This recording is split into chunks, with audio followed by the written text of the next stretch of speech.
হয়ে যাও। ইমাম মুসলিম বলেছিলেন মারবে মারবে মেরে দাও তত রাজি আছে, কিন্তু বেঈমানকে সমর্থন করব না। বেরাদার, ইমাম মুসলিম বলেছিলেন মেরে দাও মেরে দাও, তবে মারার আগে আমার একটা কথা আছে, রাখবে কিনা বলো। বলে কি বলবে? বলে আমি একটু পার্সোনাল বলতে চাই। কে যাবে তার পাশে? কেউ যেতে চায় না বাবা তার নিকটে। ইমাম মুসলিম বলেছিলেন একটু কেউ শুনবে কেউ, আমার একটা কথা আছে। সেই সময় ওবাইদুল্লাহ বলেছিলেন যাও কেউ একটু শুনে নাও তার কানে কানে কি বলতে চাই তার মুখ দ্বারা শুনে নাও। এক আল্লাহর বান্দা চলে গেল। ইমাম মুসলিম বড় তারে কাকুতি বিনতি করে বলতে লাগলেন, ভাই তোমার একটা কথা বলবো, আজকের দিনে যদি রাখতে পারো এর বদলা আমি এই মুহূর্তে তোমারে দিতে পারবো না। তবে কথা দিচ্ছি তোমারে, আমার নবী মুস্তাফাকে বলে এর বদলা যা যা তুমি অবশ্যই পেয়ে যাবে। তোমারে আমি জান্নাতে নবী মুস্তাফাকে বলে তোমার হাত ধরে নিয়ে যাব। একটা কাজ শুধু তোমারে করে দিতে হবে আমার। বলে কি কাজ রয়েছে? বলে এক নাম্বার কাজ হলো আমার আপন চাচাতো ভাই ইমাম হোসেনকে আমি চিঠি করেছি, বর্তমান হয়তো মনে হয় এখন রাস্তায় হতে পারে। ভাই একটু তাড়াতাড়ি গিয়ে তুমি ওই আমার চাচাতো ভাই আমার হোসেন আকার কাছে গিয়ে পৌঁছাবে। আমার হোসেন আকাকে বলবে, হুজুর মুসলিম যে চিঠিটা করেছিল তাদের অবস্থা দেখে, তাদের পরিস্থিতি দেখে চিঠি করেছিল, তারা তখন আশিক ছিল। এখন আপনার আপন চাচাতো ভাই মুসলিম নাই, পৃথিবীতে বেঁচে তাকে মেরে দিয়েছে। হুজুর গো আপনি সব পরিবার মিলে ফেরত চলে যান আবার মক্কাতে। ও ভাই এই কাজটা আমার করে দিলে কিনা বলো। বলে আর দ্বিতীয় কি আছে? বলে দ্বিতীয় নম্বর কাজটা হচ্ছে একটু দয়া করে আমার কাজটাকে করে দিবে কিনা বলো। বলে বলো বলো কি করতে হবে? বলে আমারে এখন মেরে দেওয়া হবে গো। তুমি ভালোভাবে জানো আমাকে এখনই মেরে দিবে, আমার এখনই জীবনটা নিয়ে নিবে, আমাকে এখনই দুনিয়া থেকে বিদায় করে দিবে। ভাই আমাকে মারার পরে আমার বডিটাকে ঘোড়ার উপরে চাপিয়ে একটু মক্কা মদিনার রাস্তার দিকে ছেড়ে দিবে। আর 3 নম্বর কাজ হলো আমার একটা আর রয়েছে। কি 3 নম্বর কাজ তোমার আছে বলো। বলে আমার এই মক্কাতে আছে, এই কুফার মতো জায়গাতে মক্কা থেকে এসে মাত্র কিছু টাকা আমার ঋণ হয়ে গিয়েছে, 1 থেকে 150 টাকা আমার পাবে। ভাইরে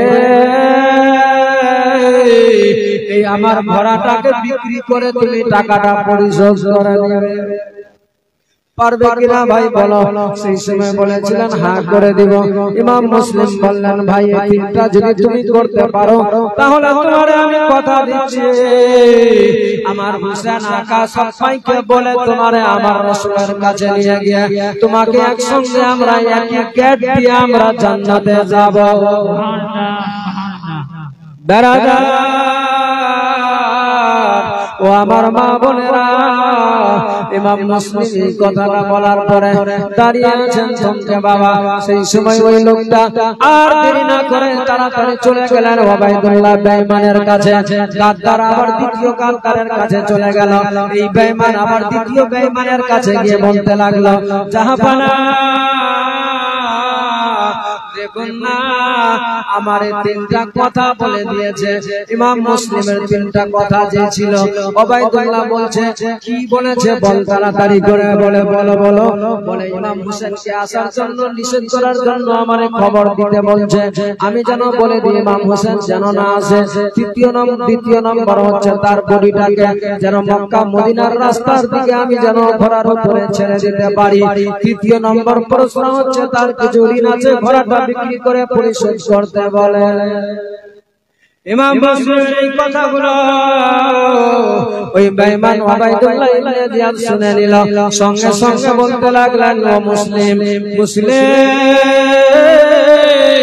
যে তুমি 3টা কথা বলেছ, 3টার মধ্যে একটা মানা যাবে, বাকি 2টা মানা যাবে না। কেন কেন মানা যাবে না? কি মানবে আর কি দুটা কথা মানা যাবে না?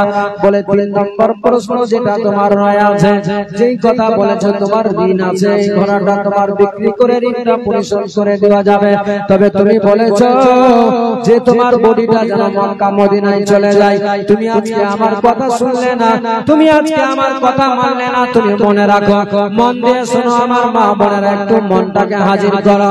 ইমাম মুসলিমের সামনে বলে ওবাইদুল্লাহ বেঈমান জাহান্নামী পাপী, বলে ও মুসলিম তোমার এই বডিটাকে মক্কা মদিনায় পাঠাতে বলছো, তবে আজকে আমি তোমারে ওয়াদা করে বলি এই কথাটা মনে রাখো, তোমার বডিটাকে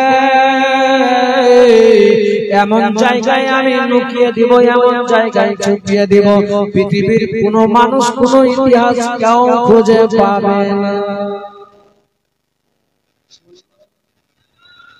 জাহান্নামী বেঈমান বলে দিল এমনি করে কথা, বলে মুসলিম তোমার বডিটাকে কেউ খুঁজে পাবে না। আর তৃতীয় নম্বর যদি 1 নম্বর কথাটা বলেছিলে, তুমি জানো, তুমি নিজে বললে যে জানো ইমাম মুসলিমের ইমাম হোসেন যেন না আসে, ইমাম হোসেন যেন ফেরত চলে যায়। মুসলিম ইমাম হোসেন তো আসবে, ইমাম হোসেনের সব পরিবার আসবে।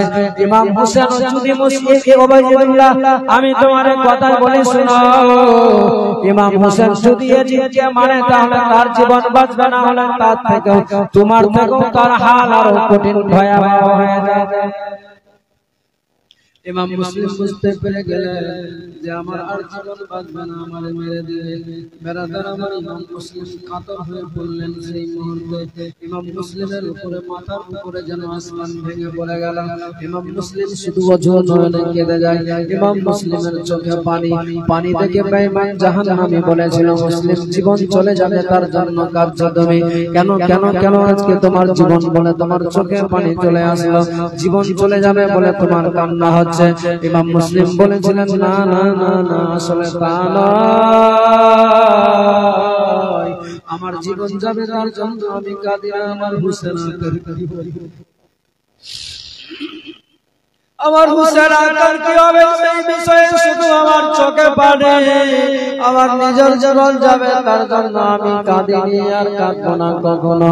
তবে ভাই একটা কথা বলবো, আমার কথা আর বের হচ্ছে না, একটু দিবে আমরা আমারে তোমরা কেউ পানি। ইমাম মুসলিম বলেছিলেন ও ভাইরা আমি জানি আমার জীবনটা তোমরা নিয়ে নিবে, আমার মন চাই একটু যদি পানি পেতাম। ইমাম মুসলিমকে একটু বর্তনের মধ্যে পানি দিয়ে দিলেন। বাবারে ইমাম মুসলিম বর্তনের মধ্যে পানিটাকে নিয়ে বিসমিল্লাহ বলে মুখে দিতে যাবে গো, আর যে ঠোঁটটা ফেটে গিয়েছিল, যে ঠোঁটটা কেটে গিয়েছিল, রক্ত জমাট হয়েছিল, পানি লাগার সাথে সাথে ঠোঁটটা আবার ফেটে গেল। সঙ্গে সঙ্গে ওই পানিটা রক্তে লালে লাল হয়ে গেল। পানির আকার চেঞ্জ হয়ে গেল। যে পানিটা নাভির ঘরানা রয়ে আছে, যতই পিপাসা লাগুক না কেন, নাভির আওলাদ আছে, যতই পিপাসায় কলেজা ফেটে যাক না কেন, ওই পানিটা যেমনি রক্তে লাল হয়ে গেল। ইমাম মুসলিম বলছেন এই পানিটা আমার জন্য আর পান করা যাবে না। ইমাম মুসলিম বর্তনটাকে নিয়ে বলে ভাই নিয়ে নাও পানিটা, দেখো লাল হয়ে গেছে, রক্তে লাল। যে রক্ত লাল হয়ে গেলে পানি পান করা যাবে না, একটু দিবে কিনা বলো আর পানি। ইমাম মুসলিমকে আবার দ্বিতীয়বার দেওয়া হলো পানি। ইমাম মুসলিম আবার মুখে যেমনি দিতে যাবে, দেখা যায় আবার ওই পানিটাও রক্তে লালে লাল হয়ে গেল। ইমাম মুসলিম বুঝতে পেরে গেল এই দুনিয়ার পানি আমার নসিবে না, এই দুনিয়ার পানি আমি পান করতে পারবো। ইমাম মুসলিমের যেন কলিজা ফেটে যাচ্ছে ওই মুহূর্তে, শুধু চোখ দিয়ে পানি। ওই জাহান্নামী বেঈমানেরা কয়েকজনা ধরে নিয়েছে ইমাম মুসলিম, কেউ হাত ধরেছে, কেউ পা ধরেছে, ইমাম মুসলিমের বডিটাকে ধরে আছে। আর এক জাহান্নামী বেঈমান মাথাটাকে ধরে চুলটাকে মজবুত করে ধরেছে। ইমাম মুসলিমের চুল মোবারক ছিল বাবা, সেই চুলগুলোকে মজবুত করে ধরে আর বলে একবার তরবারি মার, তাড়াতাড়ি করে। ওই সময় তরবারিটাকে নিয়ে জাহান্নামী বেঈমানেরা না বুঝে নবীর আওলাদকে এমন জোরে তরবারি মেরেছে বাবা, ইমাম মুসলিমের দেহ থেকে মাথা মুন্ড মুবারককে আলাদা করে দিল। সকলে বলুন ইন্না লিল্লাহি ওয়া ইন্না ইলাইহি রাজিউন। ইমাম মুসলিমের মাথা মস্তকটা থেকে গেল জাহান্নামীদের হাতে, ইমাম মুসলিমের বডিটা পড়ে গেল জমিনের মধ্যে। যেমনি জমিনে পড়েছে ইমাম মুসলিমের সারা বডিটা যেন মাটির মধ্যে লাফাতে লেগে গেল। দেখবেন বাবা, যদি বাড়িতে কোনদিন ছাগল কেটে হবে কিংবা মুরগি কেটে হবে, কাটার সাথে সাথে যদি ছেড়ে দেওয়া যায় কিভাবে লাফায়। ইমাম মুসলিমের মাথা মস্তককে কেটে কয়বারের জাহান্নামীরা আনন্দ মানাচ্ছে, ঢলে বাড়ি দিচ্ছে, আর ইমাম মুসলিমের বডিটা ছাদ থেকে পড়ে মাটিতে যেন লাফাতে লেগে গিয়েছে। কোহরাম যেন বেঁচে গেল কুফার মতো জায়গাতে। ওবাইদুল্লাহ এলান করে বলে, ও কুফার লোকেরা, যদি এখনো বাঁচতে চাও তাহলে তাড়াতাড়ি করে তোমরা সবাই আমাকে মেনে নাও, নিজেদের সমর্থনকারী হয়ে যাও, নচেৎ সবার অবস্থা এইভাবে হয়ে যাবে।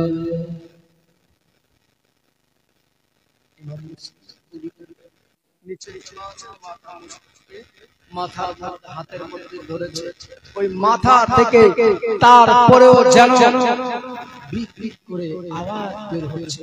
এই জাহান্নামী বেঈমান ওবাইদুল্লাহ ইবনে জিয়াদ মাথাটাকে ধরে লাগিয়েছে, তো সেই কানের আওয়াজ আসছে, মুখের মধ্যে শুনতে পাচ্ছে যে পড়ছে তাসবিহ লা ইলাহা ইল্লাল্লাহ মুহাম্মাদুর রাসূলুল্লাহ সাল্লাল্লাহু আলাইহি ওয়াসাল্লাম। যেমনি শুনেছে এই বেঈমান অর্থের লোভে টাকা পাওয়ার কারণে সঙ্গে সঙ্গে ইমাম মুসলিমের মাথা মস্তককে মাটিতে ফেলে দিল। রেগে রাগান্বিত হয়েছে, বলে এখনো জীবন পুরো শান্তি নাই, আবার সাজা দিতে হবে। এলান করছে, নিয়ে আসো, কে কোথায় আছো, দড়ি শিকল আনো। নিয়ে আসছে, সব লোক নবীর আওলাদকে এমনিতেই দুনিয়া থেকে বিদায় করে দিল, নবীর খানদানকে তো এমনিতেই দুনিয়াতে শেষ করে দিল। তারপরে আবার পাওয়া চায় আর করতে চায়, কি করতে যাচ্ছে বাবা? আমার নবীর আওলাদ, নবীর খানদান একমাত্র মানব জাতির কল্যাণার্থে, এই মানব জাতিকে সঠিক পথ পাঠিয়ে দেওয়ার জন্য তারা নিজের জীবন দিতে একবারও ভাবেনি। শেষ পর্যন্ত কি হচ্ছে, ইমাম মুসলিমের বডিটাকে তারা কেমনি করে নিয়ে যাচ্ছে বলবো। তার আগে নিয়াজের জন্য আজ পঞ্চম রাত্রি রয়েছে না, আজকে পঞ্চম রাত্রি, আর আগামীতে মাত্র 2টি রাত রয়ে আছে। আমি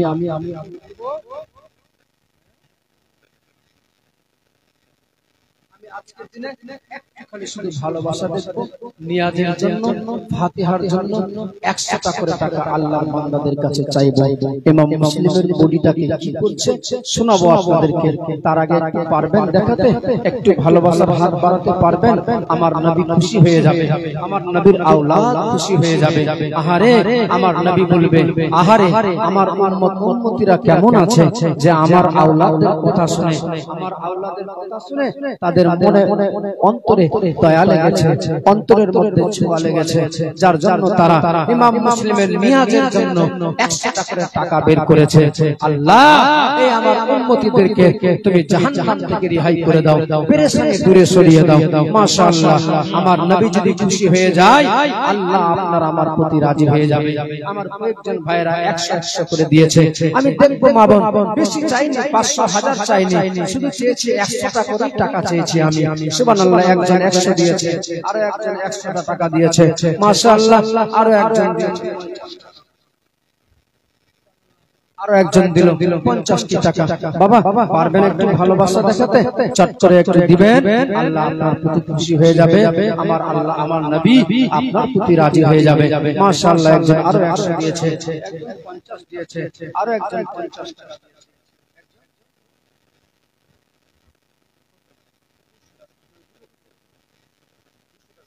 মাশাআল্লাহ, আপনার নাম? সুবহানাল্লাহ। আমার ভাই আমার দাদার নামে নাম আরশাদ আলী 300 টাকা শ্বশুর শাশুড়ি আত্মীয় স্বজনদের নামে 300 টাকা দান করেছে। 400 টাকা মাশাআল্লাহ 400 টাকা দিয়ে দিবে 100 টাকা লাগবে। কি নাম আছে তোমার? ইলিয়াস বাবু আমার 100 টাকা দান করেছে।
जिनारा देनনি তাড়াতাড়ি हेलो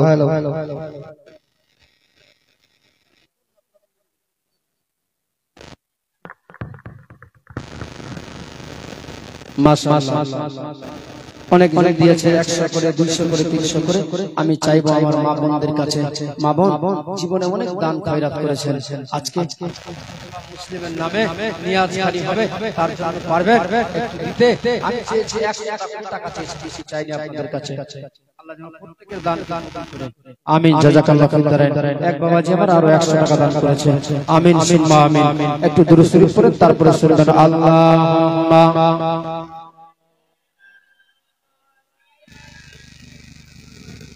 مولانا محمد وعلى آل سيدنا مولانا محمد اللهم صل على سيدنا مولانا محمد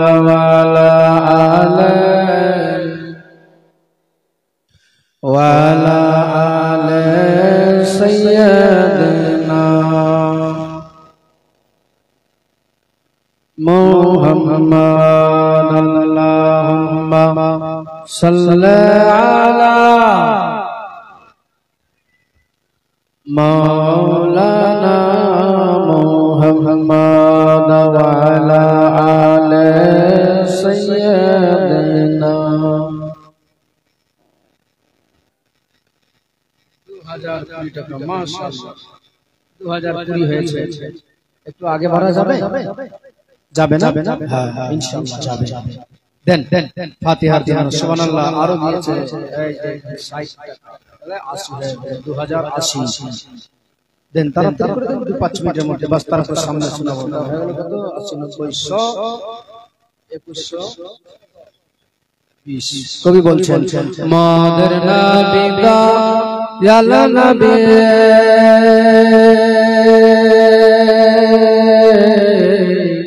সারা ভুবনে বিশ্ব ভুবনে আমার নবী দা ইয়া নবী সারা ভুবনে বিশ্ব ভুবনে মোদের নবী দয়াল নবী আমার নবী দয়াল নবী সারা ভুবনে বিশ্ব ভুবনে আমার নবী দয়াল নবী সারা ভুবনে বিশ্ব ভুবনে 24 করি বলতে যাচ্ছি একটু দিয়ে যান। দয়া নবী শেষ কালে যেতেন ছাগল চরাইতে শিশুকালে যেতেন ছাগল চড়াইতে, মেঘ এসে ছায়া করে সর্প বাতাস দেয় গায়ে।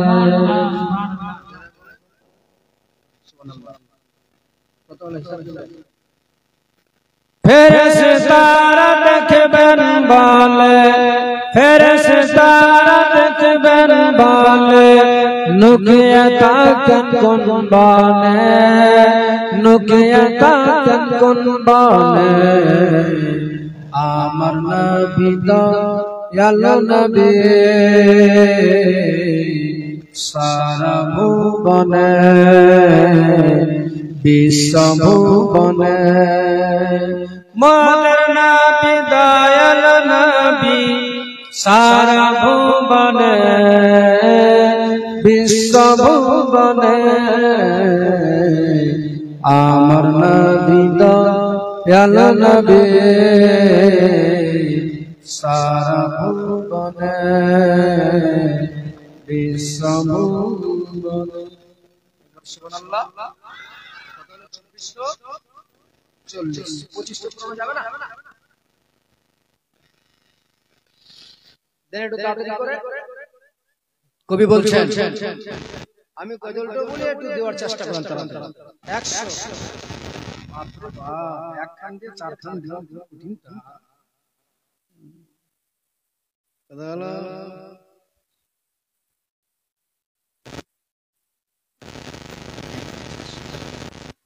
দয়াল নবী ঈদের দিনে যেতেন নামাজ পড়িতে, দয়াল নবী ঈদের দিনে যেতেন নামাজ পড়িতে। একটি ছেলে কান্না করে নবীজিকে দেখে, বাবা যদি থাকতো নতুন পোশাক দিত, মা যদি থাকতো চোখে সুরমা দিত, ভাই যদি থাকতো সঙ্গে নিয়ে যেত, সঙ্গে নিয়ে যেত। আমার নবী দয়াল নবী সারা ভুবনে, বিশ্ব ভুবনে। দয়াল নবী ওই ছেলেটিকে নিয়ে গেলেন আপন বাড়িতে, দয়াল নবী ওই ছেলেটিকে নিয়ে গেলেন আপন বাড়িতে।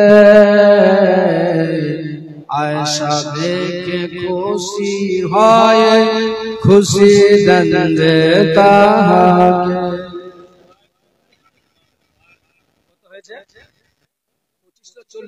নারে তাকবীর, নারে তাকবীর। 100 টাকা আর 100 টাকা।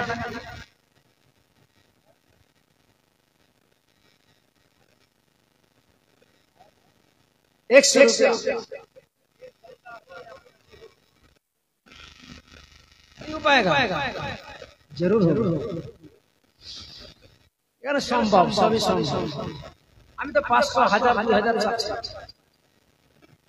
2640 আর 60 টাকা দরকার আছে না? কবি বলছেন, নিজ পুত্র বলে নীল কালে তোলে, নিজ পুত্র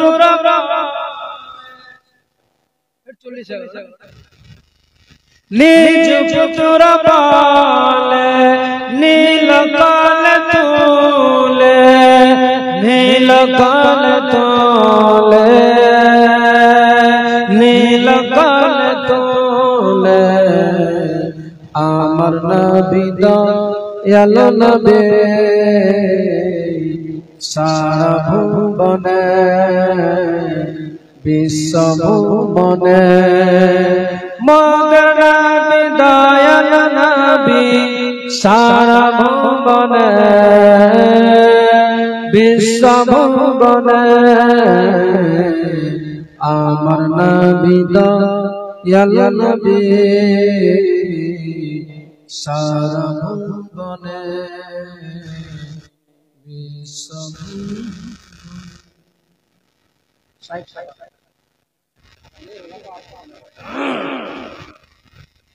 আর দিয়ে দেন তারপরে শুনুন কবি বলছেন বা ইমাম মুসলিমের বডিটাকে কি করছে লেখার উপরে দিয়ে যাওয়ার আগে টাকা আছে নাকি এই তোমাদের কাছে নাই দেন রে ভাই দেন তবে ভাবিস না এত কুকির মুলবি রে ভাই নিয়াজের জন্য চাই না হতে গেলে তো মসজিদের উন্নতি করবে কিংবা মাদ্রাসার উন্নতি করবে হতে গেলে হয়তো 1000 5000 2000 4000 1000 এরকম চাই বাস শুধু এটাই চাইছি যেটা সকালবেলা হয়তো চা খেয়ে পান খেয়ে সিগারেট খেয়ে এগুলোতেই চলে যাবে সব 50 যাচ্ছে না এইজন্য বলছি 100 টাকা করে আর আমার মা বোনদের তো আমিও মা বোনদেরকেও বেশি বিরক্ত করব না শুধু আমি 100 টাকা চাইছি আমার মা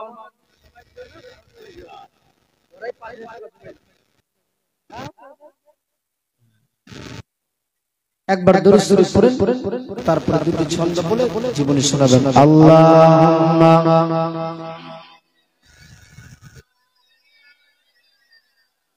মাওলানা মুহাম্মদ ওয়া আলা আলিহি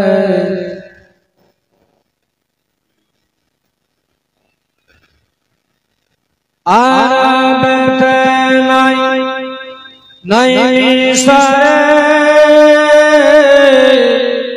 ইরান নাই ভারতে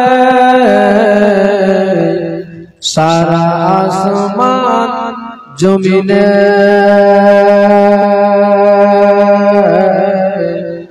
নবী মুস্তাফা কন্ডারিয়ে পার পারে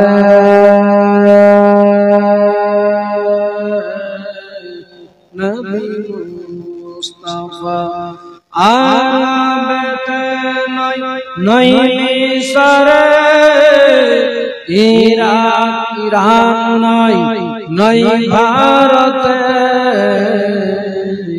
সারা আসমান জমিনে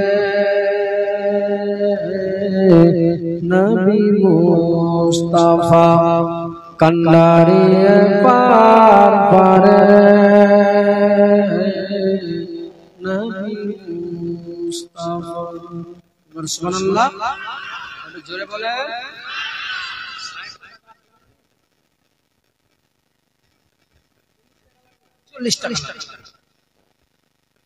আর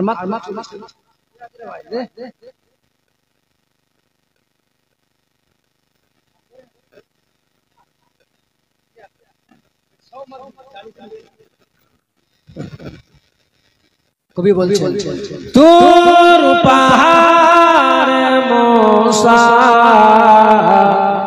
খোদাকে দেখার করিলেন আশা এক নূরের পালকে কালিমার হারালো যে সব দিশা তোর পাহাড় মোসা খোদাকে দেখার করিলেন আশা এক নূরের পালকে খোদাকে দেখার করিলেন আশা রহমত আলাম মোর নবীর শান রহমত আলাম মোর নবীর শান সারা আসমান জমিনে নবী মুস্তাফা কন্ডারিয়ে পার পারে নবী মুস্তাফা হুর গানে মানেরা আজ সাজাইছে সবই মালা। সুবহানাল্লাহ।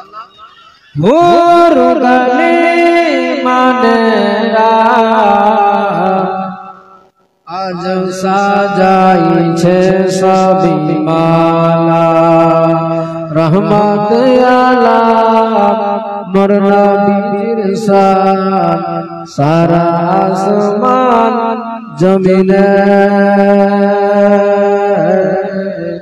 নবী মুস্তাফা কন্ডারিয়ে পার পারে।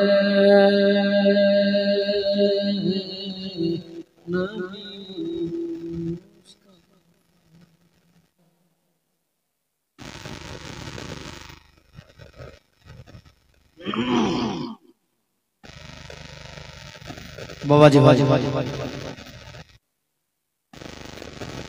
বলছিলাম ইমাম মুসলিমের বুড়িটাকে দড়িতে বেঁধে শিকলের মধ্যে বেঁধে কুফার গুলিগুলিতে নিয়ে ঘুরতে লাগলো।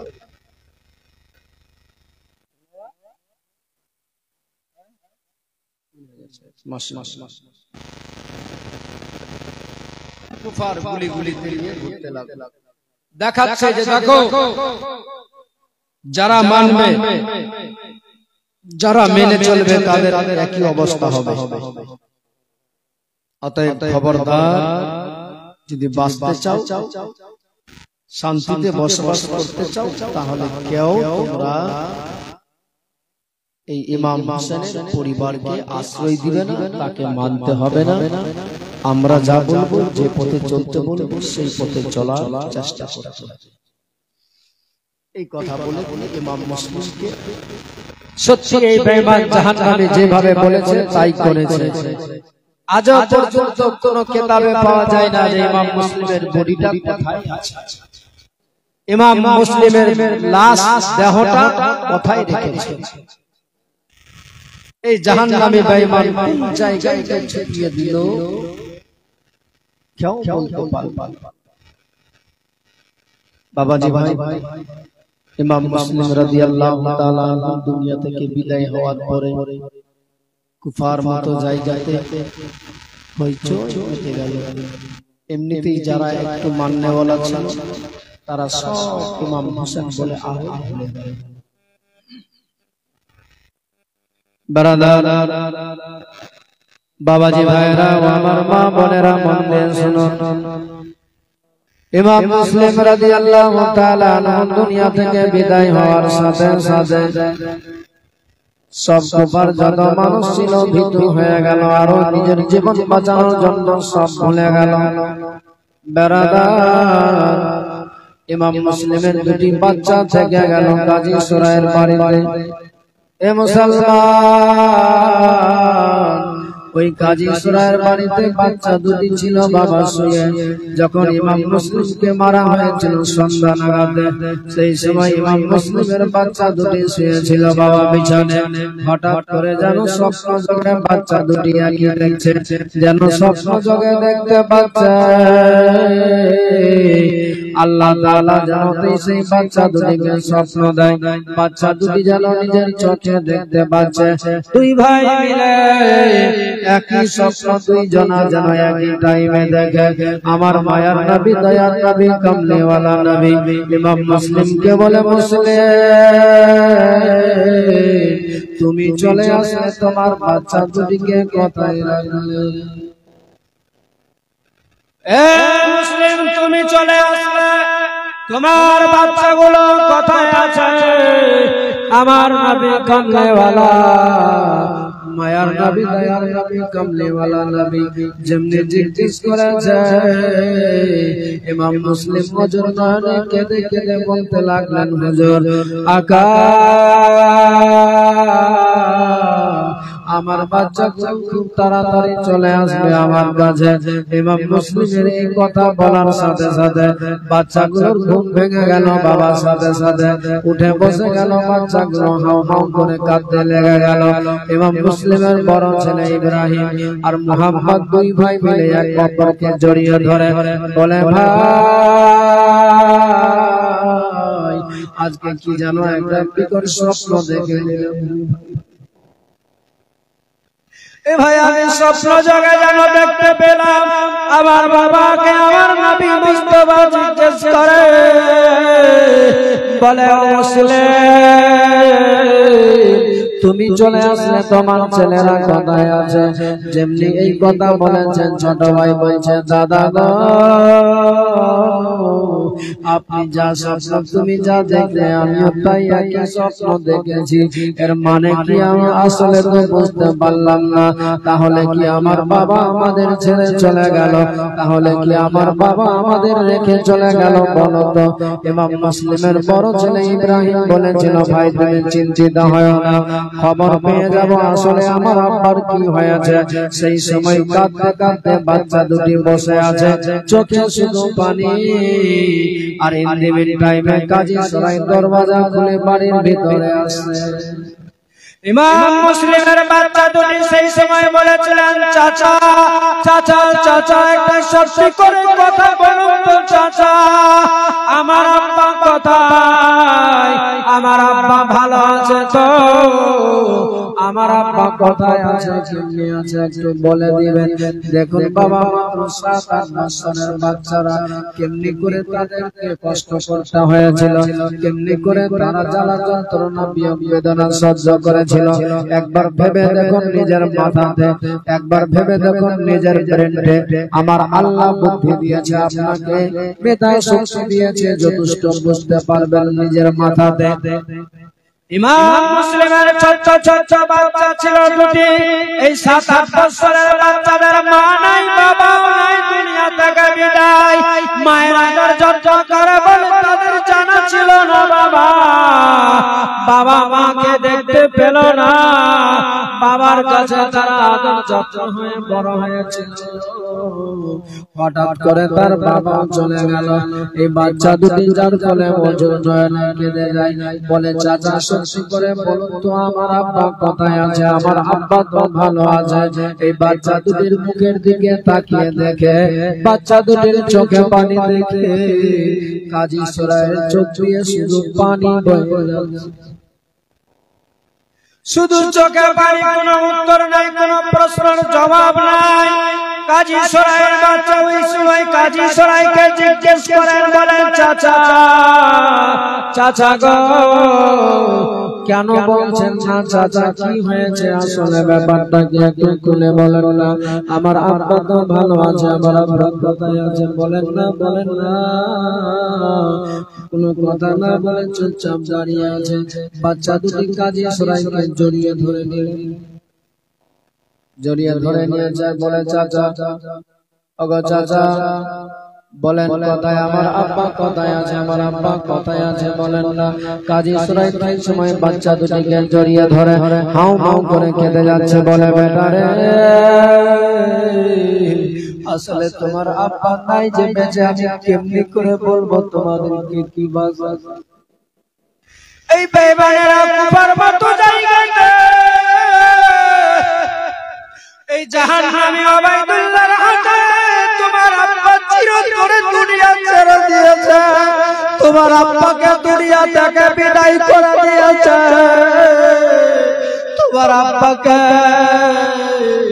শহীদ করে দিয়েছে এই কথাটা বলবো আমি কেমন করে কি জবানে বলবো কিভাবে বলবো বাবা বলো কাজী সরাইয়ের বাচ্চা দুটি যেইভাবে ইমাম মুসলিমের ছেলে দুটি যেমনি এই কথা কাজী সরাইয়ের মুখ থেকে শুনেছে শোনার সাথে সাথে বাচ্চা দুটি মাটিতে লুটিয়ে পড়ে গেল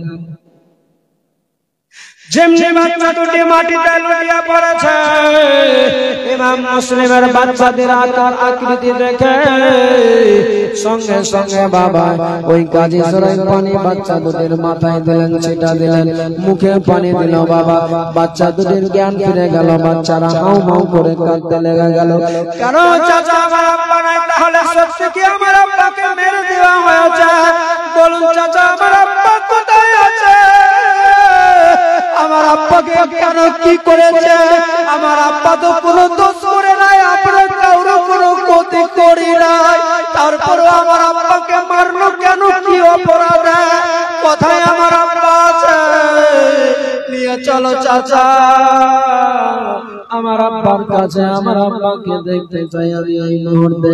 বেড়াদার সেই সময় বাচ্চা দুটিকে জড়িয়ে বলতে লাগলেন, বেটা কেঁদে লাভ হবে না, কেঁদো না, কেঁদো না। এখন যদি তোমাদের কান্নার আওয়াজ শুনতে পাই, ওবাইদুল্লাহ ইবনে জিয়াদের কিছু লালচি পোষা কুকুর কুত্তা রয়েছে, এই জাহান্নামী লালচি কুত্তারা কান পেতে রাস্তায় চলে। যদি এখন শুনতে পেয়ে যায়, জানতে পেরে যায় যে তোমরা আমার বাড়িতে আছো রে বাবা, তাহলে তোমাদেরকে এখন ধরে নিয়ে চলে যাবে। আর তোমাদের ধরে নিয়ে গেলে কেমনি করে মারবে আমার জানা না। তোমাদের জীবন তো যাবে, আমাদেরকেও মেরে দিবে, কিন্তু আমরা মারা যাব তাতে পরবা নাই রে বাবা।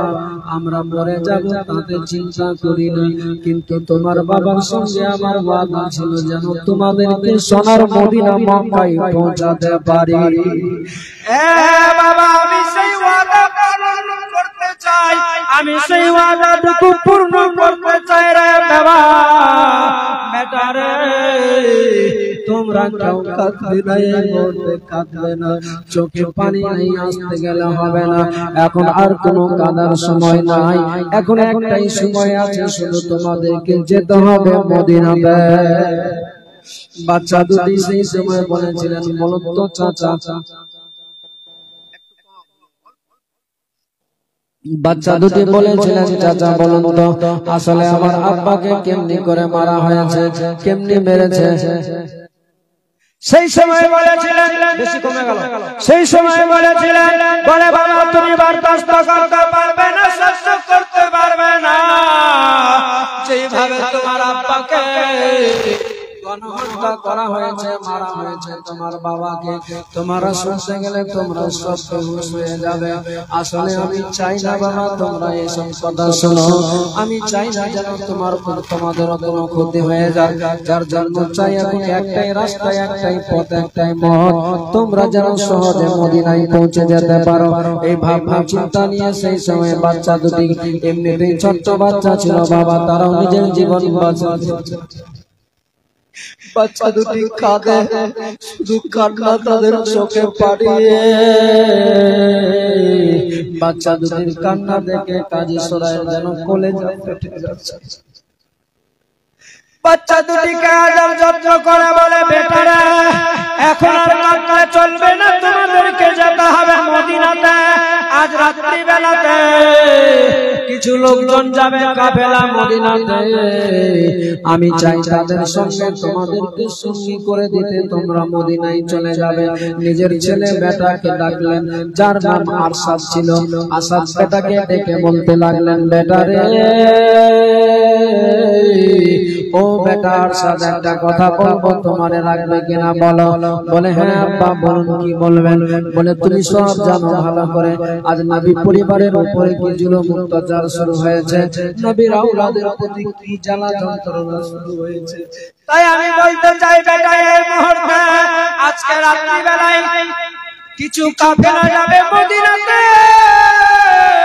ওই মদিনা যাওয়ার পথে এই বাচ্চা দুটিকে, ইমাম মুসলিমের বাচ্চা দুটিকে যদি বাবা তুমি পারো ওই কাফেলার সঙ্গী করে দিতে, তারা যদি চলে যায় মদিনাতে, আর মদিনায় চলে গেলে আমার নবী খুশি হয়ে যাবে, নবী খুশি হয়ে গেলে আল্লাহ রাজি হয়ে যাবে।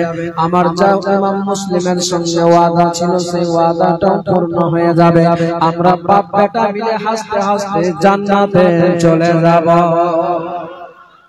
এ বেটারে জান্নাতে যদি যেতে চাস, শুধু এই কাজটা, একটাই কাজ করতে হবে। আজ রাত্রি বেলায় কাফেলাদের সঙ্গে বাচ্চা দুটিকে যে করে হোক না কেন কোন দায়িত্বশীল লোকের হাতে দিয়ে দিবে, যেন বাচ্চা দুটি সহি সালামত সোনার মদিনায় পৌঁছে যায়। বেরাদার ও আমার মা বোনেরা, দেখুন না আল্লাহ তাআলা তাদের উদ্দেশ্যে লিখেছে তাদের মদিনায় যাওয়া হবে। সেই বাচ্চাগুলো যে মদিনাতে যেতে পারবে না, তাদের নসিবে উদ্দেশ্যে লেখা নাই মদিনায়, তাদেরকে যে গুফায় আমার জীবন দিতে হবে। তাদের জীবন যাবে কুফার মতো জায়গাতে। এই বাচ্চা দুটির জানা ছিল না বাবা। ইমাম মুসলিম রাদিয়াল্লাহু তাআলা আনহু বাচ্চা দুটিকে রাতের অন্ধকারে যখন সবাই আরামের বিছানায় চলে গিয়েছে, ওই রাত্রিতে কাফেলা বেরিয়ে যাবেন বলে যখন বের হচ্ছেন কাফেলাগুলো বাবারে, ইমাম মুসলিমের বাচ্চা দুটিকে কাজী সুরাই বিদায় দিচ্ছেন সেই মুহূর্তে। ইমাম মুসলিম রাদিয়াল্লাহু তাআলা আনহু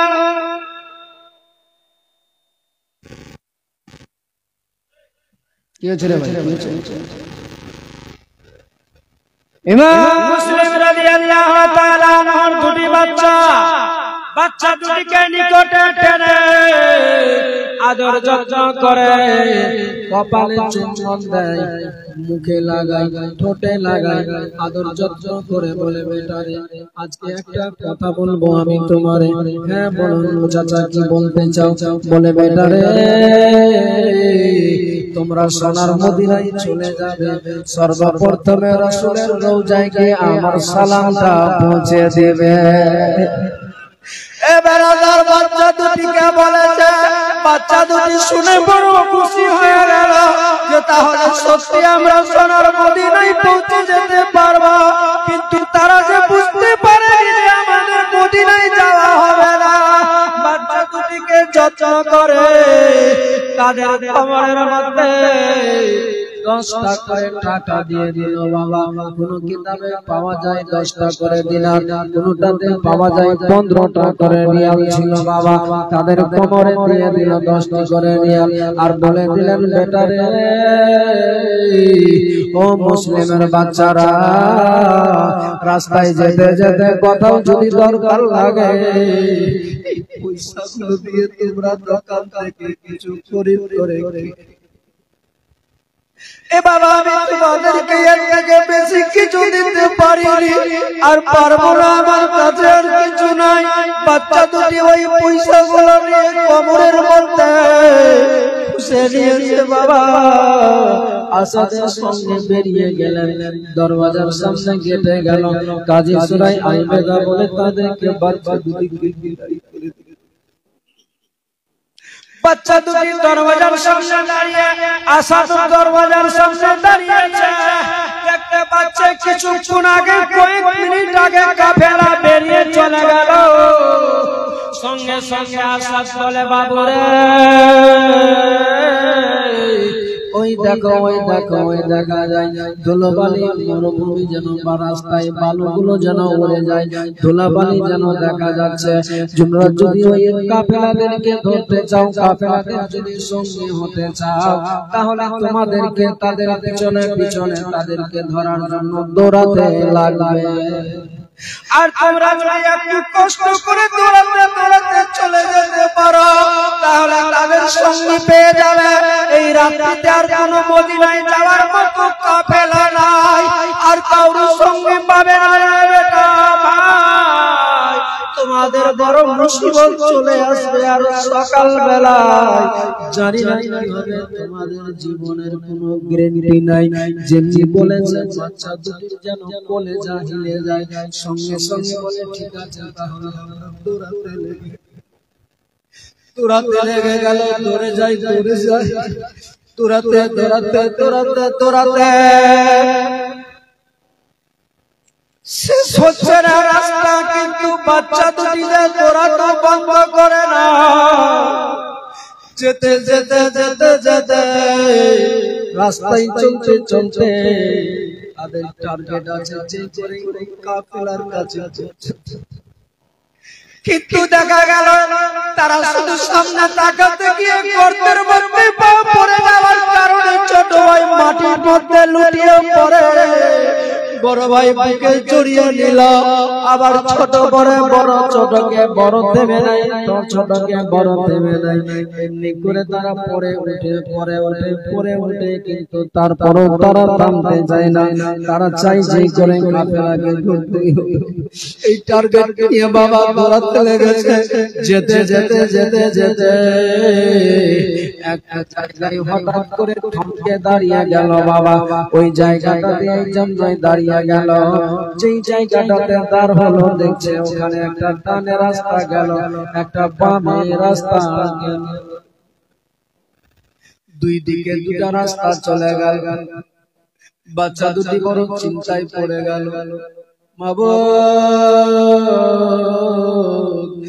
আল্লাহ তাআলা, এখন আমরা যাব তো যাব কোন রাস্তা দিয়ে যাব, কোন দিক দিয়ে যাব আমাদের তো নাই জানা। এই কাফেলা কোন দিক দিয়ে চলে গেল আর ধুলো পানিও তো দেখা যায় না। ছোট ভাইকে বলে বুকের মধ্যে জড়িয়ে, ভাই আমাদের জীবন বাঁচবে না, যাবি কে কি করে, কেন কেন কি হয়েছে বলে দেখো না যে ধুলো পানি দেখা যাচ্ছিল রাস্তাতে আর দেখা যায় না। এখন রাস্তা দুটো পড়ে গেল আমাদের সামনে, কোন রাস্তায় যাবে আমার তো কারো নাই জানা, কাউকে জিজ্ঞেস করার মতো তো কোনো লোক নাই। এত নিশি পর রাত্রি বেলায় কিছুক্ষণের মধ্যেই ফজরের আজান হয়ে যাবে, আমাদেরকে দেখতে পেলে আবার ধরে বন্দী করে দেবে। বাইরে আমাদেরকে হয়তো আবার জবাই করে যাবে, কোথায় যাবে, কোন দিকে যাওয়া যাবে। বাচ্চা দুটি শেষ পর্যন্ত নিজের সিদ্ধান্ত করে যেই রাস্তায় কাফেলা গেল বাবা, সেই রাস্তাটা না ধরে তারা অন্য রাস্তায় চলতে লাগলো। চলতে চলতে চলতে চলতে চলতে চলতে ফজরের আযান মুয়াজ্জিন যখন দিতে গিয়েছে ফজর হয়ে গেল, হঠাৎ করে এসে দেখছে ওই কাজী সরাইর যে গেট দিয়ে গিয়েছিল, যেখান থেকে গেল তারা ঘুরে সারাটি রাত্রি ফেরার পরে আবার দেখছে ওই কাজী সরাইর গেটের কাছে তার সারাটি রাত চলার পরে, সারাটি রাত ফেরার পরে আবার দেখা গেল অন্য রাস্তা দিয়ে ঘুরে আবার সঠিক জায়গায় পৌঁছে গেল। এবার বাচ্চা দুটি বড় চিন্তায় পড়ে গেল, ভাই ভাই আবার জীবন আর বাঁচবে না। কেন ভাই কি কথাই বলে দেখতে পাচ্ছ না যে বিল্ডিংটাতে আমরা গেলাম সেই বিল্ডিংটা যেন দেখা যায়, হয়তো আমাদের আর জীবন বাঁচবে না ভাই। বলে তা বললে হবে কি করে, চলো তাড়াতাড়ি করে। এখন যদি আমরা কোথাও লুকিয়ে যাই, এই দিনের বেলায় আমরা সারাটি দিন কোন জঙ্গলে গর্তের মধ্যে পাহাড়ের আড়ালে লুকিয়ে যাব, আবার সন্ধ্যা বেলায় আমরা মদিনার রাস্তা ধরে নিব। এ বাবা, জীবন বাঁচানোর জন্য বাচ্চা দুটি নিজের জীবন বাঁচাবেন বলে চলে যাচ্ছে দৌড়াতে দৌড়াতে। এক পাহাড়ের আড়ালে একটা গর্ত ছিল বাবা, ওই গর্তের মধ্যে গিয়ে ঢুকে গেল। কিন্তু দেখা যায় বাবা গর্তটা যতটুকু হওয়া দরকার ততটা গর্ত ছিল না। কিন্তু দুই ভাই মিলে তবুও জীবন বাঁচানোর জন্য গর্তের মধ্যে ঢুকে গেল। অর্ধেক পিঠ দেখা যায়, অর্ধেক শরীর দেখা যায়, কিন্তু তারা ভাবছে হয়তো আমাদের কি কেউ তাকাবে না, কেউ দেখবে না। কিন্তু জানোনি তাদের শরীরটা, তাদের চেহারাটা যে পূর্ণিমার মতো চকচক করে। রাস্তায় চলতে গেলে তাদের উপরে নজর পড়বে। এই বাচ্চা দুটি জানা ছিল না, ধারণা ছিল না বাবা, চারজন ওই ছোট্ট একটা গর্তের মধ্যে সাপ বিচ্ছু হবে, কিছু দংশন করে নিলে জীবন যাবে তা ভাবলো না তারা। যায় তবুও ওই গর্তের ভিতরে জীবন বাঁচানোর জন্য ঢুকে পড়েছে তারা বাচ্চা দুটি। সেই সবাই গর্তের মধ্যে আছে। কিছুটা সময় গেল, সূর্য উদয় হয়ে গেল, 10টা 11টা বেজেছে বাবা। প্রায় 2টা নাগাদ হঠাৎ করে এক বেঈমান, হঠাৎ করে জাহান্নামীর নজর পড়ে গেল ইমাম মুসলিমের বাচ্চা দুটির উপরে। ঘোড়ার উপরে যাচ্ছিল ওই রাস্তা দিয়ে চলে দ্রুত গতিতে, কিন্তু নজর পড়ে গেল আবার ওই বেঈমানের বাচ্চা দুটির উপরে। যেমনি নজর পড়েছে লাগাম খানাকে টেনে ধরেছে, আর টানার সাথে সাথে ঘোড়াটা দুলদুল থেমে গেল চট করে। ঘোড়া থেকে নেমে দেখছে গর্তের মধ্যে ছোট ছোট দুটি বাচ্চা আছে। ওই বাচ্চা দুটির নিকটে যেমনি গিয়েছে পিঠের মধ্যে হাত দিয়েছে বাবা। দেখবেন বাবা, তারা জীবন বাঁচানোর জন্য গর্তের মধ্যে মাথাটাকে হারিয়ে রেখেছিল ভিতরে। তারা বুঝেছিল হয়তো কেউ আসবে না, কেউ হয়তো আমাদের বুঝতে পারবে না। কিন্তু এই বেঈমান জাহান্নামী লালচী কুকুর অর্থের লোভে, টাকার কারণে, অর্থ পাওয়ার কারণে এসে বাচ্চা দুটির পিঠের মধ্যে বাড়ি দিচ্ছে। বাচ্চা দুটিকে যেমনি পিঠে বাড়ি তখনই বাচ্চা দুটি যেন কোলে যাচ্ছে কাঁপতে লেগে গেল। বাচ্চা দুটির কোলে যেন থরথর করে কাঁপতে লেগে গেল। ভাইরা জীবন বাঁচবে না কেন কেন? ছোট ভাই নিচে ছিল, বড় ভাই উপরে ছিল, বলে জীবন বাঁচবে না ভাই ভাই বলে কেন? দাদা কি হয়েছে, কেন এমনি বলছো? বলে দেখো কে যেন আমাদেরকে ধরার জন্য চলে এসেছে। কেন কেমনি করে বুঝতে পারলে? বলে আমার পিঠের মধ্যে তুই ভাই মাথা চেরা চেরা দেখেছে জাহান্নামী বেঈমান একজন দাঁড়িয়ে আছে। বাচ্চা দুটি কাকুতি বিনতি করে বলেছিলেন, চাচা চাচা গো, আমরা কোনো দোষ করি নাই, আমাদের মেরো না, আমাদের নিয়ে যেও না। আসলে আমরা এখানে আশ্রয় নিয়ে আছি একটু গরমের কারণে। সন্ধ্যাবেলায় আবার আমরা রাস্তা ধরে চলে যাব সোনার মদিনাতে। যেমনি এই কথা বলেছে এই জাহান্নামী বেঈমান সম্পূর্ণ বুঝতে পেরে গেল, তাহলে এটি মুসলিমের দুটি বাচ্চা আর জিজ্ঞেস করার দরকার পড়েনি। বলে তাহলে কি তোমরা মুসলিমের ছেলে? বলে হ্যাঁ আমরাই মুসলিমের ছেলে। কেন আমার আব্বার কথা কিছু বলবে নাকি? বলো আমার আব্বা কোথায় আছে? আর কোনো কথা না বলে বাচ্চা দুটির হাত দুটাকে ধরে ধরার উপরে টেনে হিঁচড়ে উঠিয়ে নিয়ে আর বাচ্চা দুটিকে ধরার উপরে নিয়ে চলে গেলেন ওবাইদুল্লাহ ইবনে জিয়াদের দরবারে। ওবাইদুল্লাহ ইবনে জিয়াদের দরবারে যখন নিয়ে যায়, বাচ্চা দুটির যেন কোলে যায় ছোট হয়ে গেছে। বাচ্চা দুটি বলে, ভাই আমাদের আর জীবন বাঁচবে না, আমরা এবার ধরা পড়ে গেলাম। আমরা ভেবেছিলাম যাব মদিনাতে, মদিনাতে দূরে থাক, আমাদের মুখে কোফায় থাকা হলো, আমাদেরকে আজকেই হয়তো শেষ করে দিবে, আমাদের আজকেই হয়তো জবাই করে দিবে। এই চিন্তা ধারণা নিয়ে বাচ্চা দুটি যেন থরথর করে কেঁপে যায়। শেষ পর্যন্ত নিয়ে চলে গেল ওবাইদুল্লাহর দরবারে। ওবাইদুল্লাহ দেখার পরে বলেছিল, ও ভাই এখন এই মুসলিমের বাচ্চা দুটিকে জেলের মধ্যে বন্দী করে দাও, আমি চিঠি করব এজিদের দরবারে। আমার যদি বাচ্চা দুটি নিয়ে ডাকে তাহলে বাচ্চা দুটিকে নিয়ে যাওয়া হবে এজিদের দরবারে, যা বলবে তা করা হবে। যতক্ষণ পর্যন্ত এজিদের দরবার থেকে না কোনো পারমিশন হয়েছে ততদিন ধরে জেলের মধ্যে বন্দী করে রেখে দাও তাকে। জেলের মধ্যে বন্দী বাচ্চা জেলে ছোট বাচ্চা 7-8 বছর বুঝতে পারে, তারপর জেলের মধ্যে ভরে দিয়েছে, দানা নাই, পানি নাই, খাওয়া নাই, দাওয়া নাই। এক অপরের দিকে শুধু তাকাচ্ছে। ভাই রে ভেবেছিলাম আমরা চলে যাব মদিনাতে, আর তো যেতে পারবো না। আর কখন হয়তো দেখো না আমাদেরকে তুলে নিয়ে চলে যাবে, কখন আমাদেরকে মেরে দিবে। এই ভাবনা চিন্তা করছে। সন্ধ্যা হয়ে গেল। ওবাইদুল্লাহ ইবনে জিয়াদ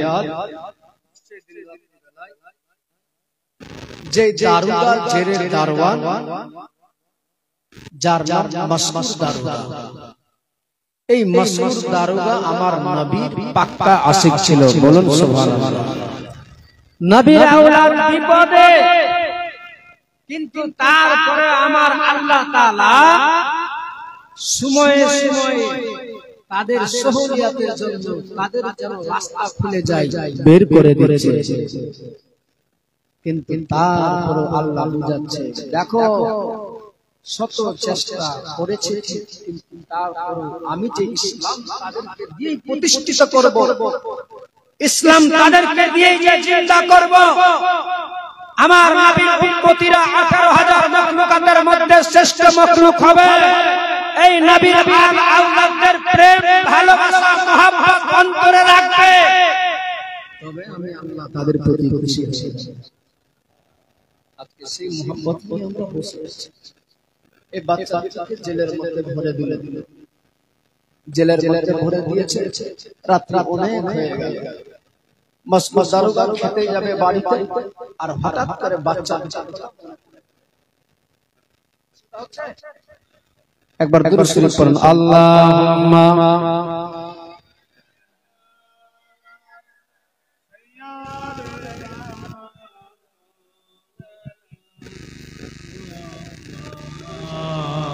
ওয়ালা আলা সাইয়্যিদিনা নারে তাকবীর আল্লাহু আকবার, নারে রিসালাত ইয়া রাসূলুল্লাহ। সকলে বলা যাবে না? এবার জোরে বলুন, ইয়া হুসেন, ইয়া হুসেন। নারে তাকবীর, নারে তাকবীর, নারে রিসালাত। এটাকে জোরে বলতে হবে, নারে তাকবীর আল্লাহু আকবার, নারে রিসালাত, নারে তাকবীর আল্লাহু আকবার, নারে। সবাই বলবে একসঙ্গে, নারে তাকবীর আল্লাহু আকবার, নারে। যুদ্ধের ময়দানে আমার নবীর সাহাবীরা যদিও সংখ্যায় কম ছিল, তাকবীরের জোরে আল্লাহর রহমতে যুদ্ধে জয় হয়ে যাচ্ছে। একমাত্র তাকবীরের পাওয়ার আছে। অতএব আমাদের সঙ্গে সবাই জোর লাগাতে হবে না? ভালো হবে, আশা করি বলতে দেখি হবে। অতএব সবাইকে বলতে হবে। কবি বলছে, নারে তাকবীর আল্লাহু আকবার, নারে, নারে তাকবীর আল্লাহু আকবার, নারে। সিদ্দিক, ফারুক, উসমান, হায়দার, চারজন সাহাবা সবচেয়ে বেহতর। সুবহানাল্লাহ। সিদ্দিক, ফারুক, উসমান, হায়দার, চারজন সাহাবা সবচেয়ে বেহতর। কারণ তাদের দিলে আছে আল্লাহর পয়গম্বর, কারণ তাদের দিলে আছে আল্লাহর পয়গম্বর। নারে তাকবীর, নারে রিসালাত ইয়া রাসূলুল্লাহ, নারে, নারে তাকবীর আল্লাহু আকবার, নারে। লাগবে লাগবে তীর তলোয়ারের আঘাত, তারপর থাকবে নবীজির রিসালাত। লাগবে লাগবে তীর তলোয়ারের আঘাত, তারপর থাকবে নবীজির রিসালাত। মরব মরব পরব পয়গম্বর, মরব মরব পরব পয়গম্বর। নারে তাকবীর আল্লাহু আকবার, নারে রিসালাত ইয়া রাসূলুল্লাহ, নারে তাকবীর, নারে তাকবীর আল্লাহু আকবার। নারে তাকবীর আল্লাহু আকবার, নারে রিসালাত। দেখা দাও ও গো নবীজি, তোমারি দিদারে আশায় মোরা আজ। দেখা দাও ও গো নবীজি, তোমারি দিদারের আশায় মোরা আছি। দেখব দুজুরে পয়গম্বর নারায়ে তাকবীর আল্লাহু আকবার নারায়ে রিসালাত ইয়া রাসূলুল্লাহ নারায়ে আল্লাহু আকবার নারায়ে তাকবীর আল্লাহু আকবার নারায়ে রিসালাত ইয়া রাসূলুল্লাহ আল্লাহুম্মা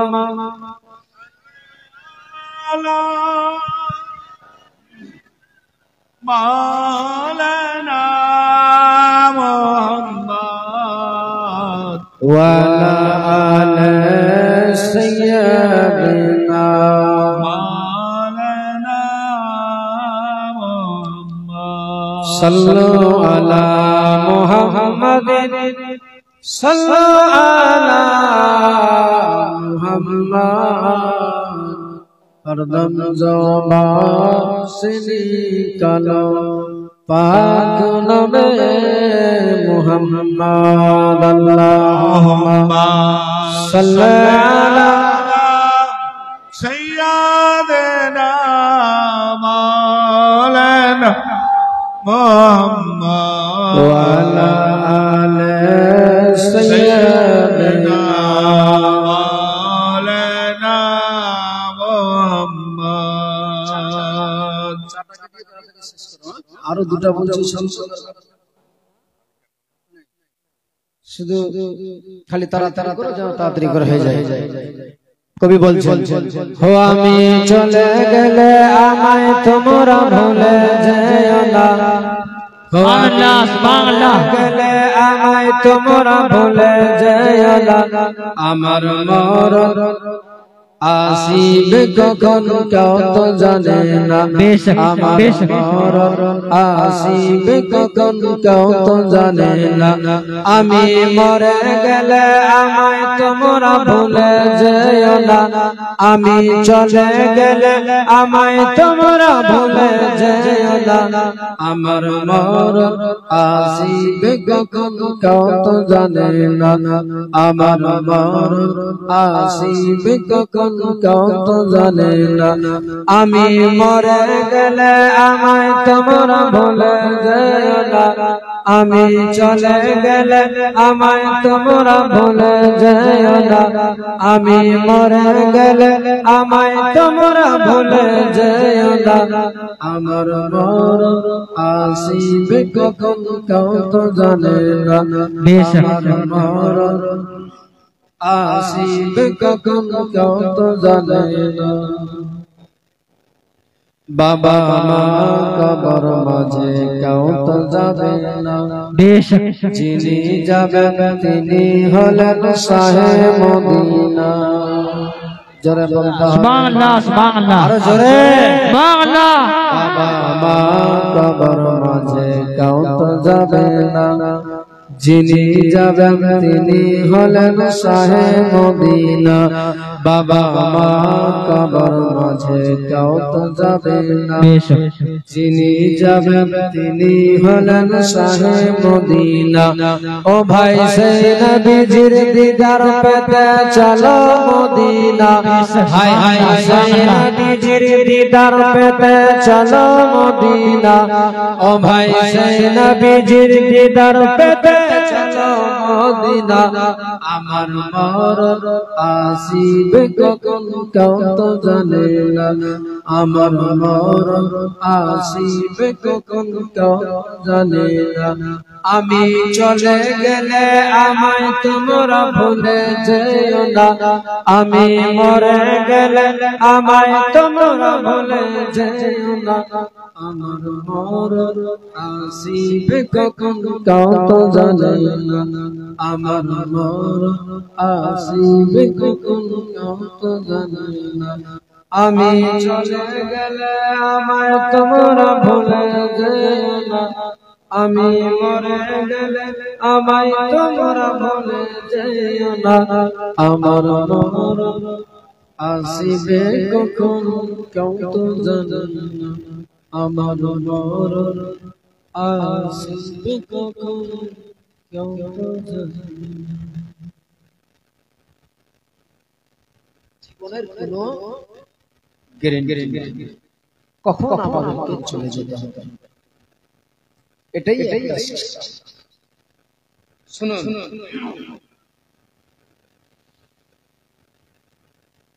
ছোট কাজ ছাড়েন আর এদিকে একটু মন দিয়ে শুনুন। ইমাম মুসলিম রাদিয়াল্লাহু তাআলা আনহু দুটি বাচ্চা কথাই বলেছিলেন জেলের মধ্যে আছে কাজী সরাই পাঠিয়ে দিয়েছে, মসমস দারোগা দায়িত্বে আছে। রাত্রি বেলায় মসমস দারোগা বাড়ি যাওয়ার সময় হঠাৎ করে মনে পড়ে গেল, আরে এই বাচ্চা দুটি কি অবস্থাতে আছে, আমি তো খবর নিইনি। দেখেন আল্লাহর মায়া, আল্লাহ চাইছে বাচ্চা দুটি খবর নেবেন বলে। শোনো শোনো, একটু মন দিয়ে শোনো, সবার কাছে যাবে।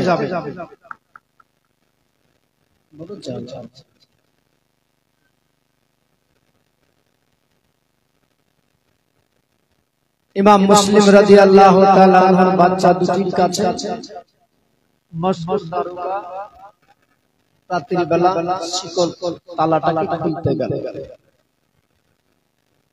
বেরাদার মুসলমান বাবাজি ভাইরা, তালাটা খুলতে যখন গেল, বাচ্চা দুটি ঘরের ওই জেলের ভিতরে ঢুকেছিল। তারা শুয়েছিল, বসেছিল, কোণের মধ্যে বসেছিল। হঠাৎ করে রাতের অন্ধকারে মস্কুর দারোগা দেরি না করে তালাটাকে আস্তে করে খুলতে গেল। যেমনি খুলেছে, সাথে সাথে এবার মস্কুর দারোগার তালা খোলা দেখে ইমাম মুসলিমের বাচ্চা দুটি বলেছিলেন, ভাই রে, আমাদের আর জীবন বাঁচবে না মনে হয় রে। কেন দাদা, কেন আমাদের জীবন বাঁচবে না, কেন কি হয়ে গেল? বলে দেখো না, হঠাৎ করে নিশিকর রাত্রে এই অন্ধকারে এখন এই গভীর রাত্রিতে তালা খুললো কেন? আমাদেরকে হয়তো এখনই নিয়ে যাওয়া হবে, এই রাতের অন্ধকারে মেরে দেওয়া হবে। বেরাদার, ইমাম মুসলিমের বাচ্চা দুটি ভয়ে ডরে যেন আরো ভীতু হয়ে গেল, তাদের যেন কলেজা ছোট হয়ে গেল। বাচ্চা দুটি ওই কোণের মধ্যে, জেলের কন্যাটের মধ্যে চলে গিয়েছে। যেমনি কোণে গিয়ে বসেছে, মস্কুর দারোগা ভিতরে ঢুকে গেলেন বাবা জেলের ভিতরে। আর বলে, মুসলিমের ছেলেরা, তোমরা আমাকে দেখে কেউ ডরায় না, তোমরা ডর করো না। আসলে আমি তোমাদেরকে মারার জন্য আসিনি রে বাবা, আসলে আমি তোমাদেরকে কষ্ট দেওয়ার জন্য আসিনি রে বাবা, আসলে তোমাদেরকে আমি বড় দুঃখ দিতে আসিনি, আমি তোমাদেরকে আদর যত্ন করার জন্য এসেছি। মুসলিমের বাচ্চা দুটি বলেছিলেন, চাচা, এই গভীর রাত্রিতে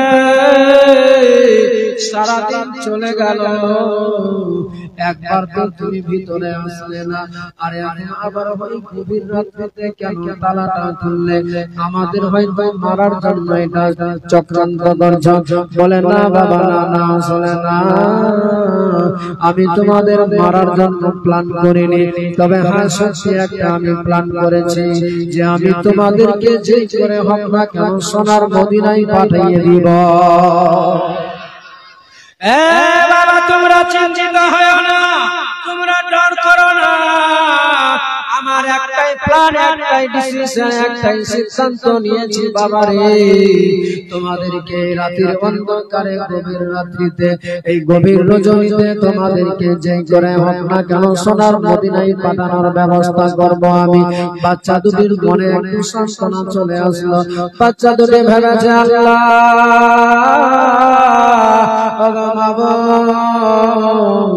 এই গভীর রাত্রিতে তুমি আবার কোন বান্দা পাঠিয়ে দিলে যে আজ আমাদেরকে রাতের অন্ধকারে মদিনায় যাওয়ার ব্যবস্থা করতে চাই গো আল্লাহ।